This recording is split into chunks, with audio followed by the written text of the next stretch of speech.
okay, you go on vacation, you watch TV shows, and you do all these things that are escapes from reality. Okay, so I smoke weed. If a person engages with any substance and they engage with it with an intention and a setting, then you couldn't call that escapism.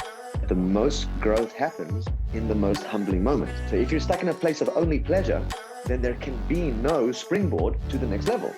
There is no chance to find your purpose and to change your life and not just look for a job that pays you the type of money that you think you need in order to have the type of lifestyle that you think you want, without going to your childhood wounding, because every single human being went through wounding in childhood, even if you had the best parents.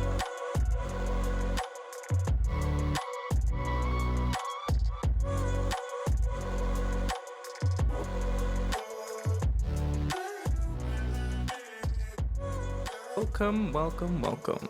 How are you? Good morning. Good morning to you. How am I? I'm doing really good. I've had a very, very, very eventful few days. I'm saving someone the ordeal of having to go to rehab, but that basically means that their recovery sort of is like on me.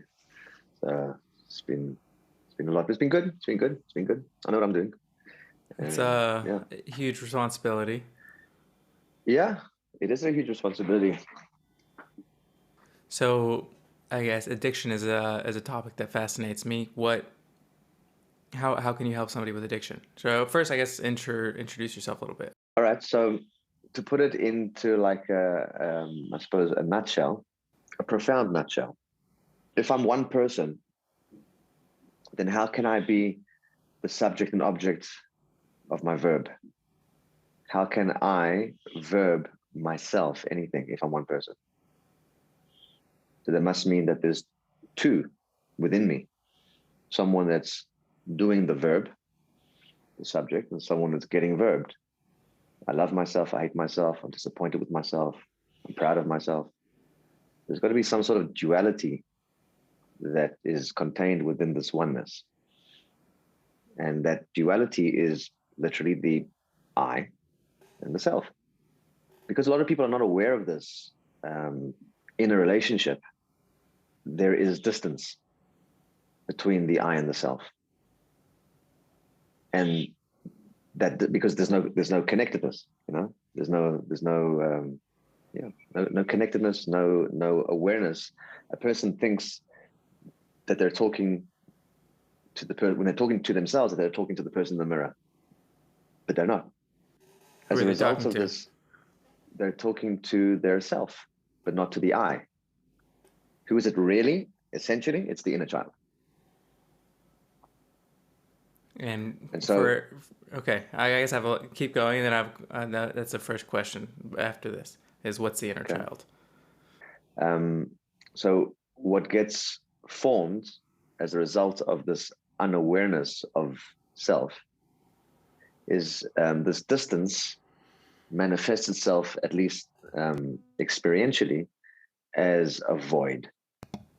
The space, the distance between the I and the self is experienced as a void. And this isn't too complicated to think. If let's say you and I were flatmates and we lived in the same flat, and I was just straight up ignoring you, mm-hmm. there would be, like, if we lived together for 10 years in the same place and I'm just flat out ignoring you, there would be this awkwardness. Yeah. There wouldn't be a closeness. Yeah. And so that awkwardness, just to use this term, awkwardness, inside it's this discomfort, this void, the void. And so this void gets filled with anything that feels good. And this is where addictions come from filling the need to fill that void. So some people get addicted to substances. Other people get addicted to sex. Other people get addicted to money. Other people get addicted to validation. Everyone's got something that they're addicted to. In order to heal an addiction, the void needs to be closed, or at least made. The distance needs to be eliminated, and there's got to be more closeness between the I and the self, so that I can love and accept myself. So let me put it to you like this. Imagine a human, because a human, like we've established that the human being has a duality, right? There's a two-ness within the self, within a person, because I can verb myself, right? A verb denotes duality. There can be no verb in a singularity, right? I'm not exactly following that. Like an animal could eat, like lick its paws. Like there's a That's certain. still a verb. So the animal has a pause. But if you think of a singularity, so to use, let's say, language that you might understand, let's say the original singularity, or would be there was nothing else besides oneness. There's just complete oneness. So a verb, in order for it to be a verb, there has to be, which is a verb is a doing word. There's got to be a subject that's engaging in the verb, and then there's the object that's getting verbed. Right. That means that if I can verb myself, that must mean that there's the subject and an object within myself, within me. I am both the subject and the object of my life. So I, yes, if you want to, there's an I that's just like me, this person, this body that you see. Right. But if I'm talking to myself, like again, everyone's got a voice that talks to themselves. Who's doing the talking? Who's doing the listening? I trip out about that like too often. Like I sit in the mirror and I'm talking out loud to myself, and sometimes I'm saying you, and sometimes I'm saying me, and sometimes I'm saying I, and sometimes and then sometimes there's this third voice that's almost seems to be like intermediating between the two, like it's the third person, or. So that's the relationship within me. So if you imagine, I'll touch on now the inner child. Human being is like a lantern, and the lantern has basically got one function, and that is to give light. The lantern has got two parts to it. It's got a part that's super, super, super delicate, which is where the light comes from. And it's got a part that's really durable that allows the delicate part to shine its light in an uninterrupted way. So there's like a cooperation, a synergy. So the adult would be the glass of the lantern. But the light comes from the flame, which is super delicate. And that's how everyone is. We've got these shells that facilitate the light that comes out. But anyone that's ever done any type of self-development or read books on success, the most integral part of success is fun. Why? Because a child has to have fun. And everyone's got a child that doesn't ever grow up. And I remember telling this once to a 20-year-old, and she went, "What? No way!" It's like the thoughts that, because I mean, everyone feels younger than they are, you know. Nobody actually feels the age that they are. You know, I'm 43 today, and I feel about 28 in my body. You know, I'm not 28, and it's like that. No one feels their age. So inside there's this inner child that doesn't ever grow up. And why is that? Because, to get a bit spiritual, the way the soul is manifested experientially in the mind is as a child. Why a child? Because of a concept called innocence. And not innocence as in naivety, but innocence as in purity, not tainted. Do they go hand in hand? Are they like that? Because this child seems to have both in the both purity and the ignorance.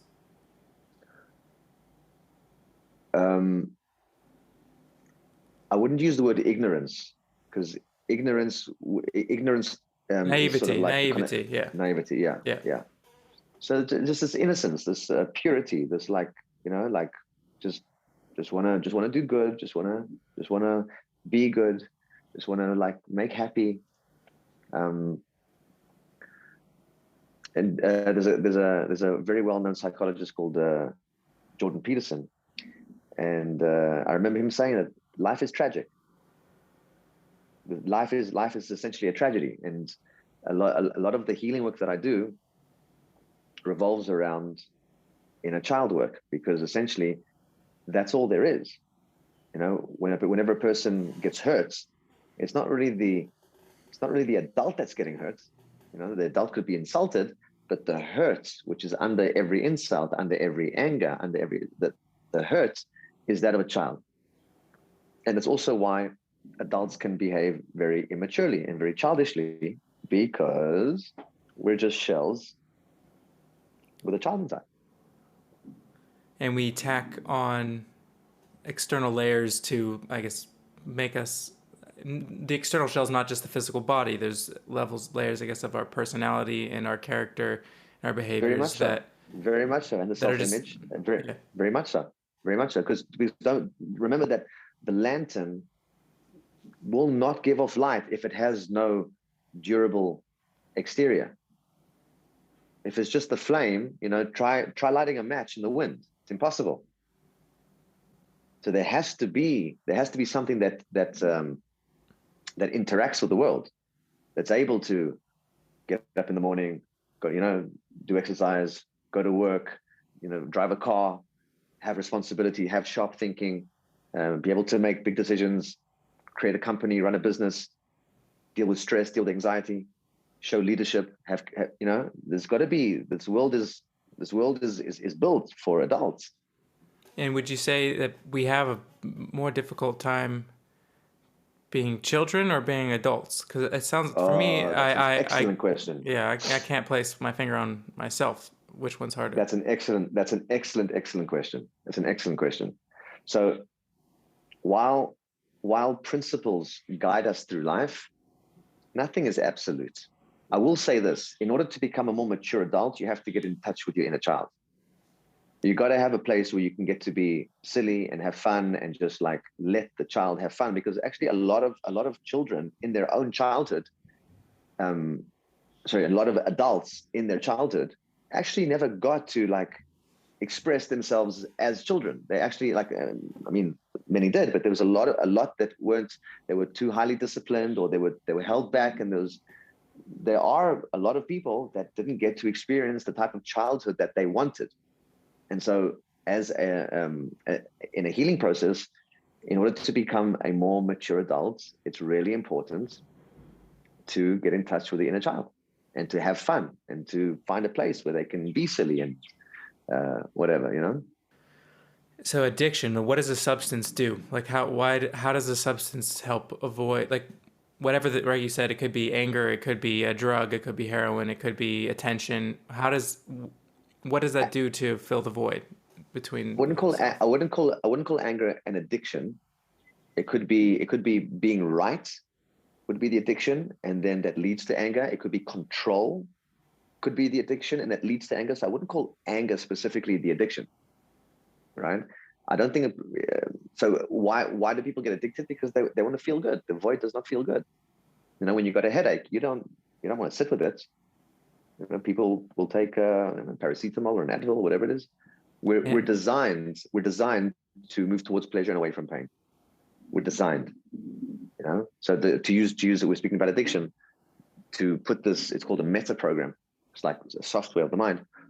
To put this meta program into an actual example, because we move away from pain and move towards pleasure, just like most things, like most animals move towards light and away from the darkness. Plants move towards light. It's called photosynthesis. Human beings are the same thing. We move towards pleasure and away from pain. So if you've got an addict that's addicted to a certain substance, as long as they perceive the pleasure in the substance, the high, then they'll move towards it no matter what, at the expense of many, many, many, many things. And it's only when the addict is able to change their perception that when they see the substance, it reminds them of what's going on in their life and all the pain. And then they realize that I actually cannot stop my movement towards the substance. That's usually when they ask for help. Sometimes they don't. Sometimes an intervention needs to be made. But essentially, for an intervention to work, the person's got to realize, because an intervention is made where loved ones come and they express the impact of the usage on their life, and the person looks and says, like, weighs it up and says, like, wow, like all of this pain versus this little pleasure, like, and they say, okay, fine. If the help is right here and I don't have to do it myself, And from here, it's like straight to wherever, then a person usually says that, I mean, that's a successful intervention. And not to say that they all last, because coming off addictions, it's not just about staying away from the substance, it's about the void. But a lot of people don't know this. The 12-step program seems to incorporate that into the multiple selves that are, I guess, the Jungian process or the Freudian process of integrating and putting into order the broken or fragmented parts of the self. And I guess I'm not too familiar with the 12 steps, but I've always, interestingly enough, I've always viewed myself as, I'm not an addict. I'm not an addict of anything. That was always how. And then I realized, no, that's not true. I'm just an escape artist. And I can use anything and everything in order to escape, whether it's a good conversation, a book, a movie, pornography, a drug, like attention, anger, like, and I do think I might be addicted to anger. Like there's mass amounts of pleasure that just gets flooded, like when like right at the peak of a rage. Like maybe rage would be the thing I'm addicted to a little more than anger, but I just, and I essentially looked from a young age. I was smoking weed at like 14 years old, and everybody used to tell me, and my parents, like you can't smoke weed, you can't smoke weed. You're just escaping from reality. You have all these problems, and you're just escaping from them, and they're still there, and you're not dealing with them, which is a very ignorant or naive view of what weed is. But I was smart enough or logical enough to think that, like, okay, you go on vacation, you watch TV shows, and you go to the beach, and you hit the gym. You do all these things that are escapes from reality. They alleviate yourself. And so I smoke weed, and I also don't think I'm running away from anything, right? I'm a happy kid. What problems do I have? I still work out. I still do well in school, etc. Or that's not true in high school. I did not do well in school, but like we're all escaping. So you chose that. I chose this. Why? What makes one escape a healthy one? Or I guess that already answers it. Like, what makes it like the different tools we use in order to alleviate some of the suffering of life, whether it's looking at a beautiful painting and going to a museum as one level, or shooting up heroin, like to what makes it something you want to get away from versus something that you have to learn how to incorporate into your life. So first of all, just want to touch on a few points. Person gets addicted to something that feels good.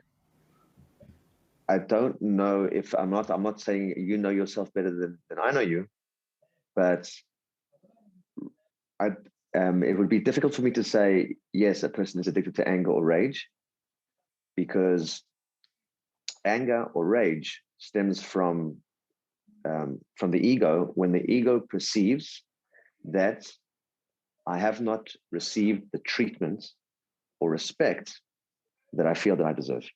So it would be difficult for me to say, like, yes, I agree that a person can be addicted to anger or rage. A person could be stuck in a modality or a thinking paradigm where anger or rage is or at least it's become the default response. So I would call that more a habit than an addiction, because an addiction, a person will go out of their way to acquire or to experience. So just in my opinion, again, I'm not, you better than I know you. I wouldn't say that anger or rage is an addiction. I would say that it's a habit, the same as, let's say, biting nails. Okay. Because a person that bites nails, they can't just suddenly stop. There's something else there. There's yeah. Mm-hmm. So that's with that. And then with regards to escapism, or what makes the one different and the other one, when a person smokes cannabis and they enjoy it, it's instant. Just like alcohol is instant. The feeling of feeling good is instant. Now, life is actually not just about feeling good. In fact, I would say exactly the opposite, is that the most growth happens in the most humbling moments. And humbling, what gets humbled? The ego, the need to be right. So as long as I am right all the time, where's my humility? Where's my learning? If I'm the one that's always doing the teaching, I'm the one that's always right, if I'm the one that always has to be right, then there'd be no tough lessons. And if there were, let's say, a painful experience or something that I didn't like, and I chose to get angry or to respond with rage, then nothing's going to change. Besides maybe like a relationship getting burnt, or like walls going up and less closeness and less connectivity, no good can come out of rage, right? In fact, there's often a lot of shame and regret. Now, not to say that that's not common for other things, but the reason that smoking marijuana would be called escapism is because it's not done in a conscious way. It's not done in, let's say, a ceremonial way. It's not done with, let's say, an intentional approach. Like, for instance, when a person goes to gym, they don't just go to gym. They put on specific clothes. They put on specific shoes. They may prepare supplements. They may have a working routine. Most people do. A workout program, long-term goals. Playlist. You got it. Yeah. It's a ritual. It's a ceremony. If a person engages with any substance that takes them out of sobriety, and they engage with it with an intention and a setting, then you couldn't call that escapism, at least not downright outright. But if a person just, wherever they are, they pull out a joint or a vape or a bong or whatever the utensil is, the smoking mechanism, and they're just like, I need to smoke this because I'm feeling down, angry, irritable, sad, scared, whatever it is, whatever the uncomfortable emotion is, and now I want to do that. I want this because I don't want to be in this. Then that would be the absolute definition of escapism. Because I don't want to deal with this. I don't want to deal with this. I don't want to do this. I don't want to do this. And I don't want to deal with this. Now, again, if the person before they smoke, and if anyone who's listening here, just that I'm not anti-marijuana. I'm not anti-cannabis. I spent many years dealing with what are called teacher plants, and there were some years that I worked with a shaman. So I'm very au fait and even quite well versed in the world of non-sobriety, right? So I'm not anti it, and I'm not telling anyone to stop smoking. What I am saying is, if you start to treat your joints or your pipe or whatever it is that you smoke from, if you start to treat it like a therapist, and not just like a cigarette or just something that you do, and you just put an intention, and let the intention not be to numb a pain or to take away my anger or to alleviate my sadness or my irritability, right? But there's an intention of, I want to gain clarity about why this happened. I want to gain clarity how I could have been wrong. Because remember, learning only happens in a place of humbleness, of humility. So what I'm trying to say is that if a person is engaging in marijuana use or cannabis, and it's very widespread, I would say just have an intention, because the intention guides everything. Have an intention of, give me some clarity of where I could have been wrong. Give me an intent. Show me how if I lost my temper, or if I did this, if I did that, show me where I need to correct myself. Because if a person thinks that everyone else is wrong, and even if the person is right and that someone else is wrong, the clarity could be, okay, I need to stop engaging with this person in a relationship. This person is bad for me, and I need to stop engaging with this relationship, and I need to take care of myself, elevate my self-value just a little bit, enough to say, okay, I don't need this person in my life. And that could be the clarity. But what turns medicine into medicine and not a drug, is if a facilitator is required, then a facilitator, but otherwise setting an intention. The framework or the question that I would ask myself to set an intention is, am I escaping from reality or am I enhancing my reality?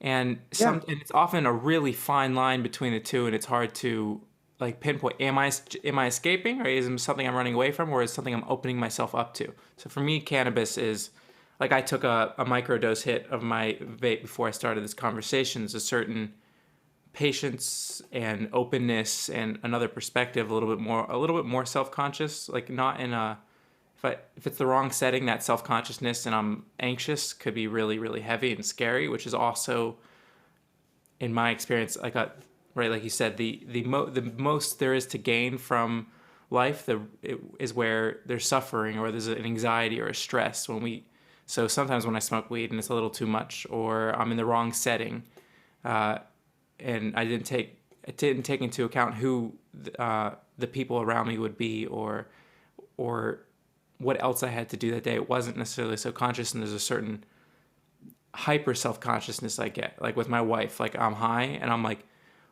she's like, you're like, who am I, where am I, and what should I be doing? Those are like the three thoughts that overwhelm me when I get overwhelmed when I smoke. And also with psychedelics, the greatest parts of them are often the parts that have scared me the most or been the most like traumatizing almost, where and I it goes back to even my anger. Like there's a certain that being on the cusp, on the edge of something, where whether it's the edge of emotional experience or the edge of visual experience or psychological experience, like when things are exciting, hot, and chaotic and mad, I'm drawn towards it. And even when things start to go well, it's almost like, and I start to get clarity and I start to have certainty.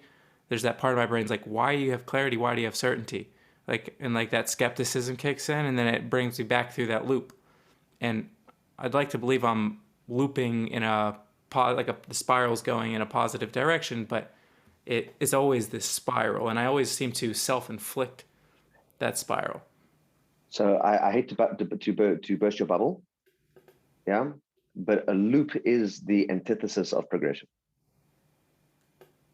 Not if you if it's a spring, like imagine a spring, right? Like the Jews are the ones who view the calendar as cyclical, which is this spiral as opposed to linear, and which is like coming back, right? Like I come back to Rosh Hashanah every single year. I'm at the same like location in the spiral, but at a higher level of analysis. So But that's sometimes it's but that's intentional and planned.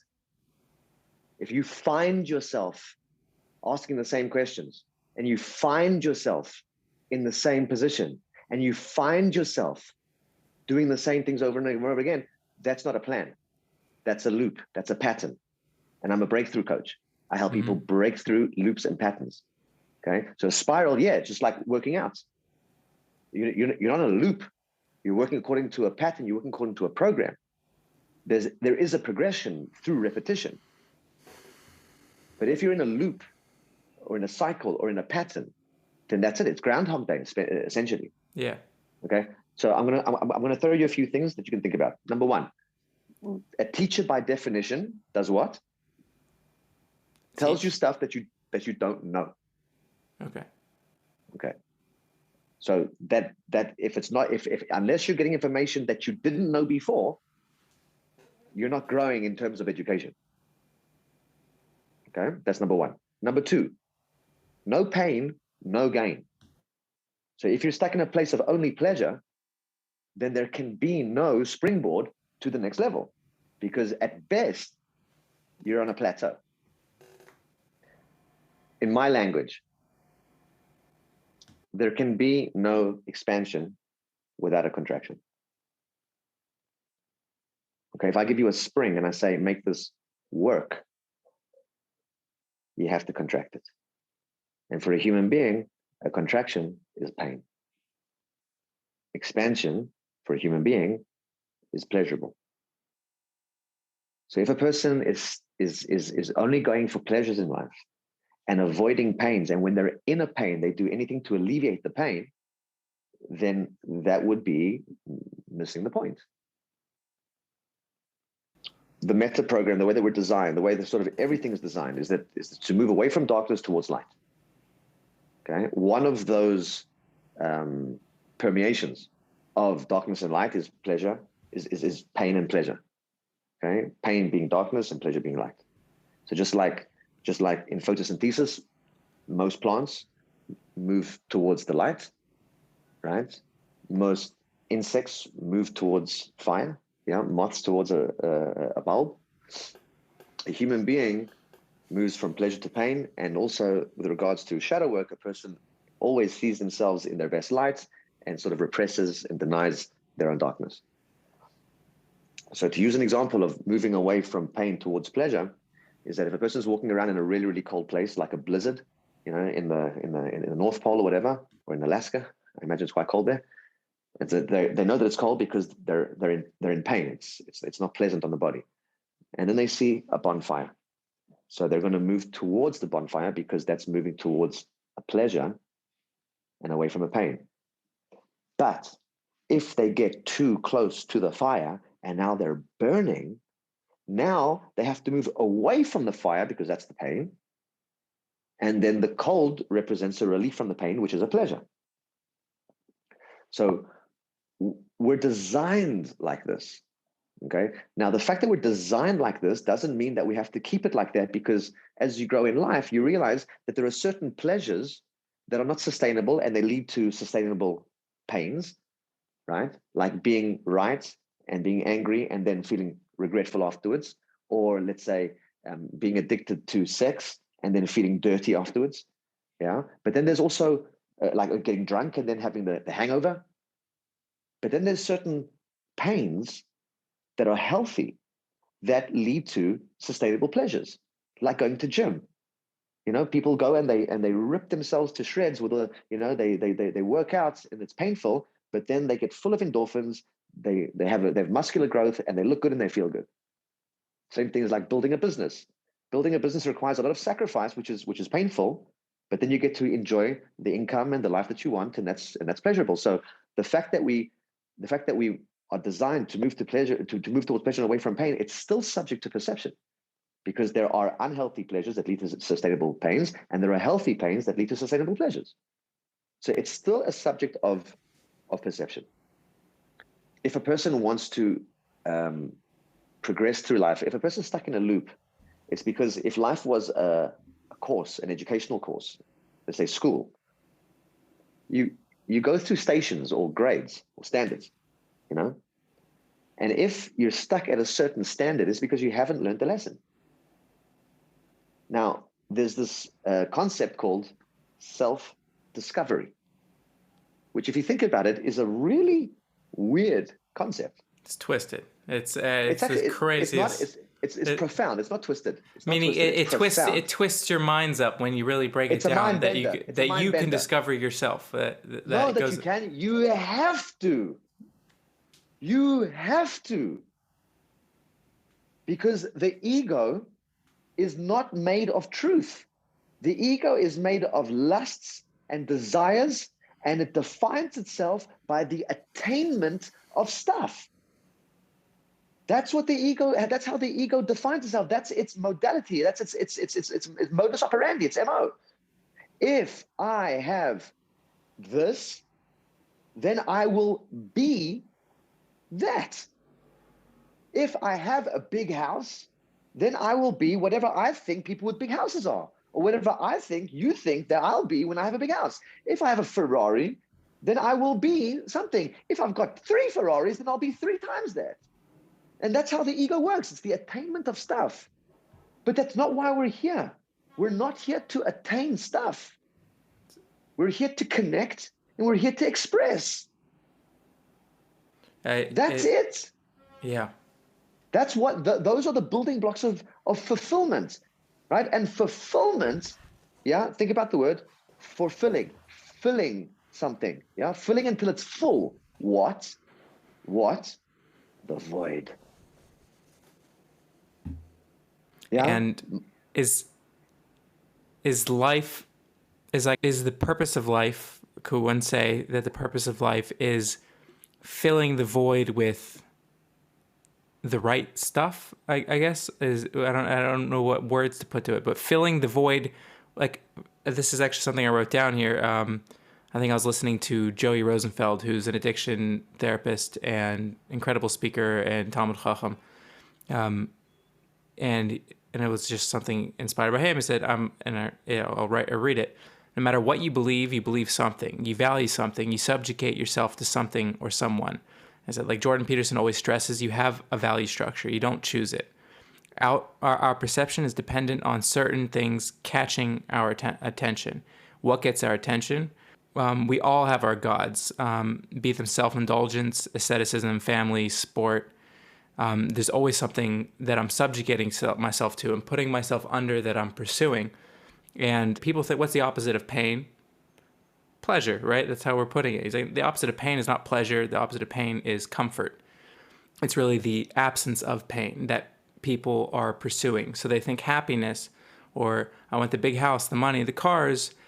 What they really want is pleasure, but the counterfeit version of pleasure is really just a comforting structure, a temporary alleviation of your suffering, as opposed to subjugating yourself to God, the highest aim, the highest good, whatever you're going to put God, the ideal, your truth, whatever you're putting at the top of your hierarchy, and you're dedicating your life to that. That may as well be the thing you're subjugating yourself to, as opposed to these cheaper counterfeit versions. So what you said is true. The opposite of pain is indeed comfort. And that's why there is this thing called a comfort zone. And there is no growth in a comfort zone. And that brings us back to no pain, no gain, or gain would be growth. Right. So everything that you want, they say, is outside of your comfort zone. So I completely agree with that. To answer your question that you asked before, is the purpose of life filling the void? I wouldn't put it like that. I would say the purpose of life is fulfillment. Right? Fulfillment is when a person does something very specific to them that's got to do with their childhood wounding, and I'll explain why. And it's always doing to someone else, so it's an act of service. And this act of service, specific act of service, that stems or is connected intimately and intrinsically to childhood wounding. When a person does that act, they feel a sense that's not happiness.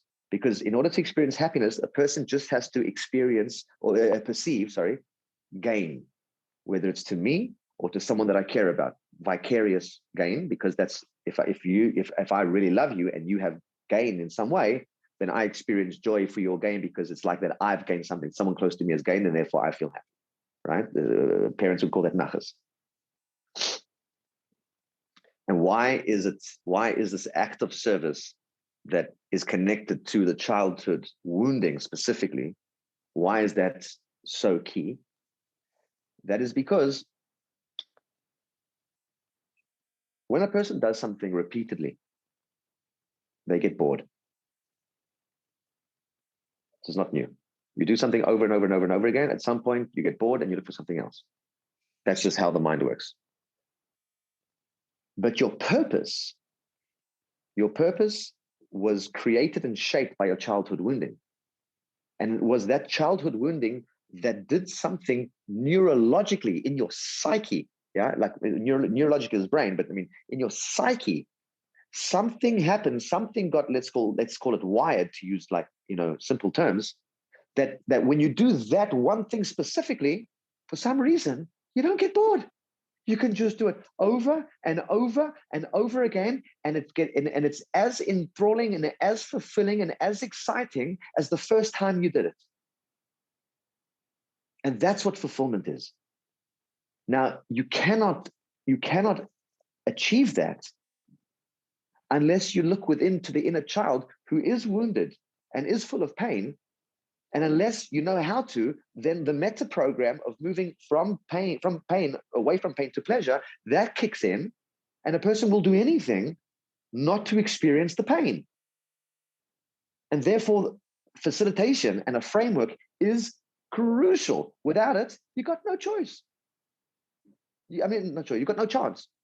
There is no chance of finding the pain, the right pain, knowing what to do with it in order for you to have a breakthrough, and for you to find your purpose and to change your life, and not just look for a job that pays you the type of money that you think you need in order to have the type of lifestyle that you think you want. You cannot achieve your purpose in life without going to your childhood wounding because that was the imprint. And I explain what I mean by imprint. For people that are older than 20, they would remember Kodak films, or what was the other one? Kodak, Fuji, yeah, like the films. So what happens is you've got what's called a negative film. And this negative film is clear. It gets put into the camera. The photographer looks at a certain picture that they want to capture, and then there's an exposure of light. And then that exposure of light makes an imprint on the negative film, and it's imprinted.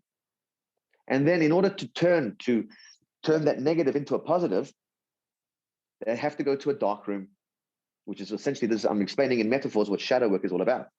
Yeah, shadow work is a dark room. And as long as you got that negative, even if the positive gets damaged, you can go back to the dark room and redevelop the negative, because that's what matters. That's where the imprint is. So every single human being went through wounding in childhood. Even if you had the best parents, the mind will make sure that you have a negative imprint, because the negative comes before the positive. The contraction comes before the expansion. To use Bible terms, Eve, the night, the moon comes before morning, the day, right? It says in the Bible, first there was evening, then there was morning, and all that is called one day. To use the example of an archer, the archer wants the arrow to go forward, but he doesn't input the forward motion. In fact, he does the polar. He inputs a negative force, the right amount of negative force to match the type of expansion or distance that he wants to achieve. And when there's enough of that negative force that's built up, there's a point of release. And then the expansion happens, but nature, the laws, take care of the expansion of the forward motion. The archer that's actually doing the work, putting in the value, applying the negative, he pulls it backwards. Now, negative does not mean bad, and positive does not mean good. Okay? Negative means, if you want to call it in human terms, that which I don't want. And positive means that which I do want. So the archer wants the arrow to go forward, but he can't make it go forward. So he has to implement a negative. So imagine this, just to drive this point home, imagine you had 10 archers with different bows, different size arrows, and each one stood there, with the arrow back, with a negative force there, and then a ballistic expert came along, and he would be able to tell you how far each arrow will fly out of the bow, just based on the size of the bow and the type of negative force that is there. Yeah? It's the same thing with a building. The height of the building would be the expansion. And an architect that really, really, really knows his stuff, if he's walking and walking along a building site and he sees the depth of the foundations, he can tell you how high the building is meant to be, because the negative equals the positive. And just to drive, the negative does not mean bad and positive does not mean good. If that was the case, batteries would not be sold with a bad part. Batteries have a negative part to it. If negative was bad, the manufacturer would definitely cut off the bad part and sell you only the good part. Right. All positivity. Right? Yes, all positivity, which like in my world is called spiritual bypassing. Yeah, in order to have a breakthrough, you can't suppress the negative. You have to integrate it. So again, this is just that negative does not mean bad and positive does not mean good. How did it turn? How did it turn into conversational language? How did it turn that negative is bad and positive is good? I had a negative experience, I had a positive experience. It's that which I want. Remember, the archer wants the arrow to go forward. That's positive. But he makes it go in the direction that he doesn't want. Negative. Yeah? So that's how negative in conversational language turned into bad and positive into good. It just means I had the experience that I wanted, or I had the experience that I didn't want. That's how it got warped into good and bad. But it does not mean good and bad. Going back to like the darkness, it seems like we're in Gullus, right? We're in what's referred to as the darkness, and most of history, other than a few hundred years in Bais Rishon, and not even all of it, we were like we've been in Gullus to a degree. even the Second Temple, we've been in exile, and exile is not just a logistical place. It's not geographical. It's obviously much more than that, because even in Eretz Yisrael, we had Galus Yavan, which was we were in Eretz Yisrael, we were in the land of Israel, and that was obviously the darkest era where it was so dark. And the way I understand this is like in the darkness, the ability to make distinctions between things is that much more difficult. And what the Torah is essentially is this tool, and what Torah Shabbal Peh is even more, the oral Torah, the oral law. What that is even more particularly is the mechanism, the tool, the light that you get to bring into the darkness and illuminate it. And every explorer, everybody wants to go into the dark cave, but they make sure to go in with their torch. And another analogy Jordan Peterson used that I really like, and it's not his analogy, I just learned it from him, is the idea of a field, right? You have a field in the middle of a forest. What's a field? It's a clearly demarked area of land, right? As opposed to just shrubbery or forest. Why is it? But there's also a field, like the field of psychology, or the field of sociology, or the field of biblical criticism. Whatever the field is, it's a defined area where we want to be, where we really want to be. Like in the center of the field, that's where the bonfire is. That's the safest place in the field. That's when you're too close to the fire. Where we really want to be is at the borders of the field, 1 foot in the field and 1 foot out of the field. The problem, expanding it, just pushing its boundaries. The problem happens every once in a while, like with science. You have the field of science. You have somebody who just jumps out of the field into middle of the wilderness, and we call them a pseudoscientist, and we no longer associate them with part of our field. So there's this fine, like, you don't want to go too far out. But my theory is, on occasion, there's people who go too far out, and they clearly make a muck of whatever the mission they set out to do.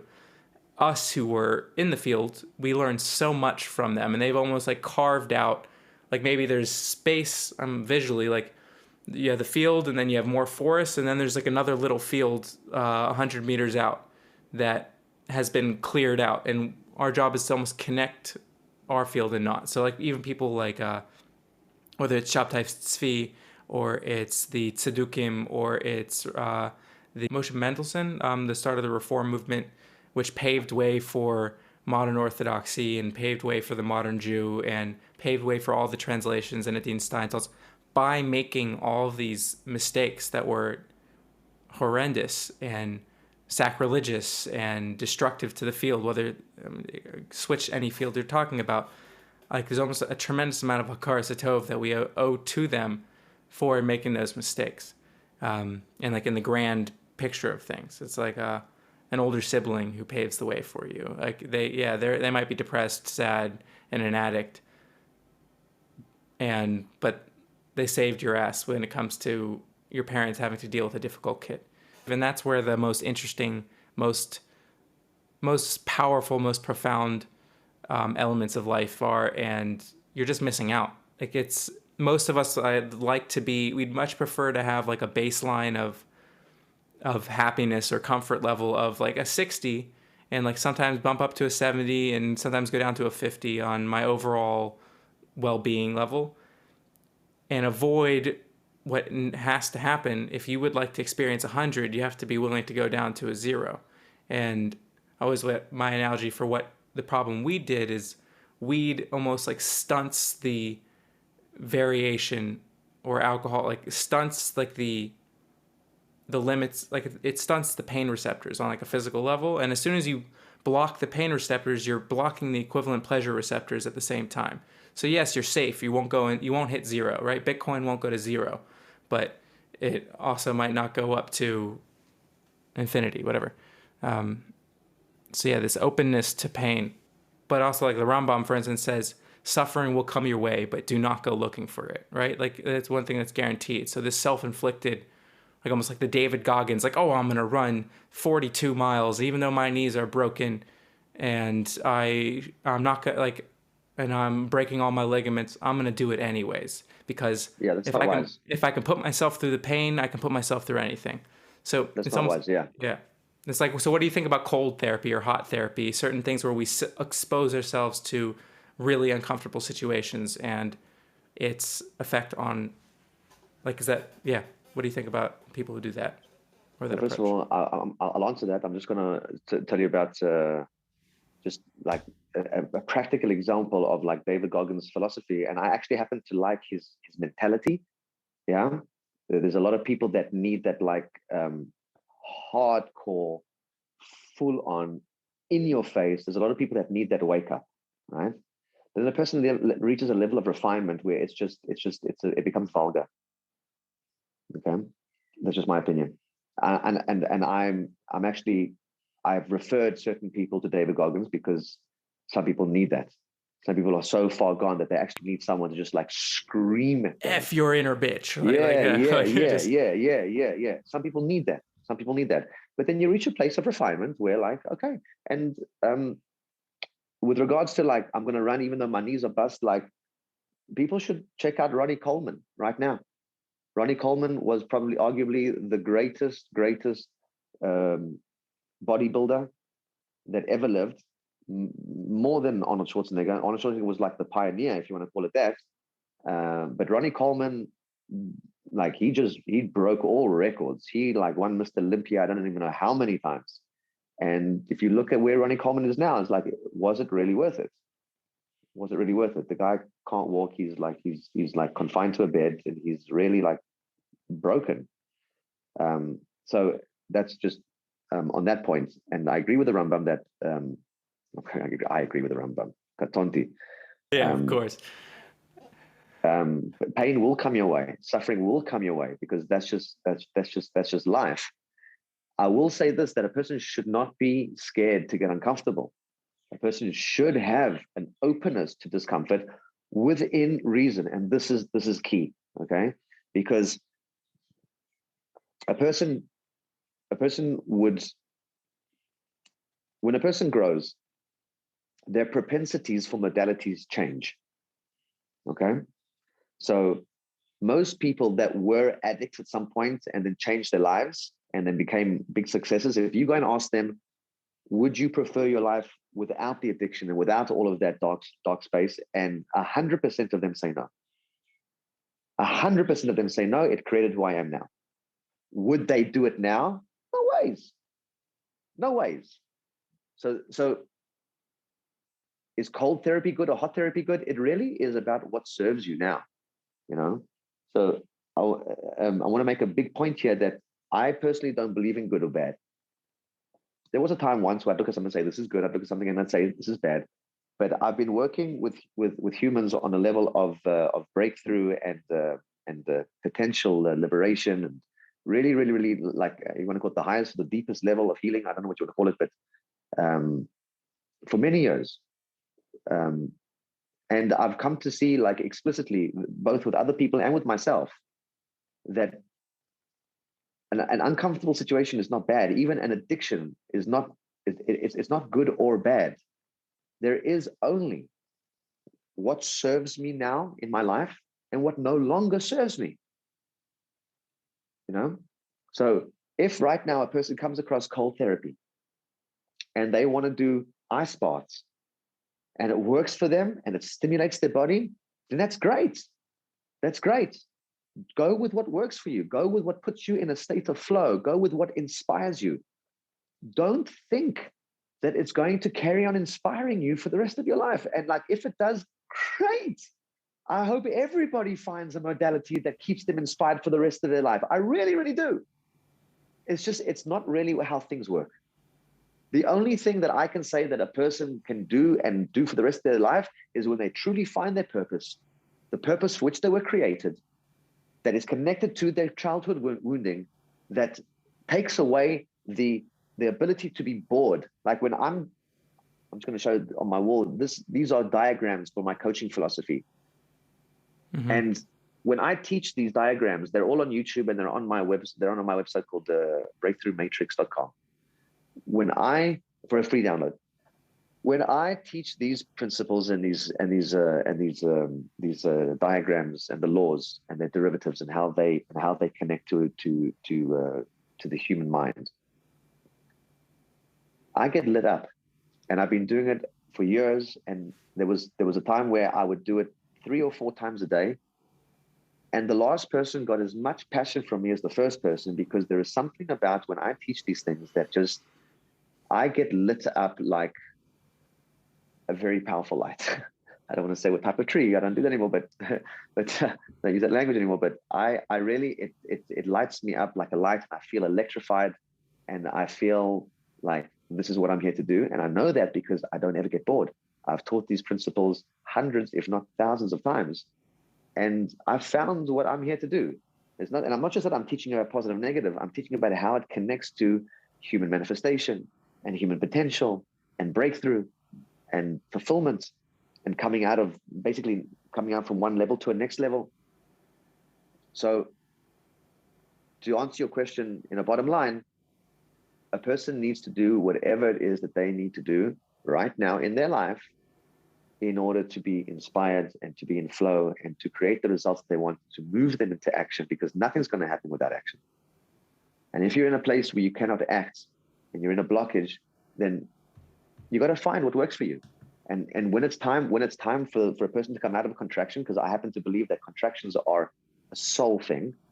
So just like the archer puts the right amount of negative force into a bow in order for it to fly towards the arrow that's a certain distance away, he's going to put the right amount of negative for the right amount of distance. So if there's a 50-meter target, he's going to put at least 50 meters worth into that target of negative. And if there's one that's 200 meters away, the 50-meter target and the 200-meter target, they're not going to get the same amount of negative force, right? It's going to be a different amount. And the negative force for a human being in the contraction is pain. So whenever you're going through pain, I believe, and Kabbalah backs me up on this, that this is a soul thing. And that you go through the amount of pain that you have to go through to propel you to your next level. I'm just going to show a slide here that I call the human lifetime. The human lifetime, and this is basically about contractions and expansion, and this is life. This is life. You cannot expand without a contraction, and that contraction means pain. And when there's enough pain, then you will come out of the contraction into the expansion, either by finding the right modality or the right teacher that comes into your life, and not before that.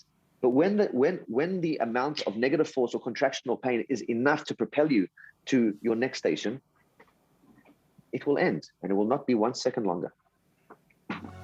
This is from my experience.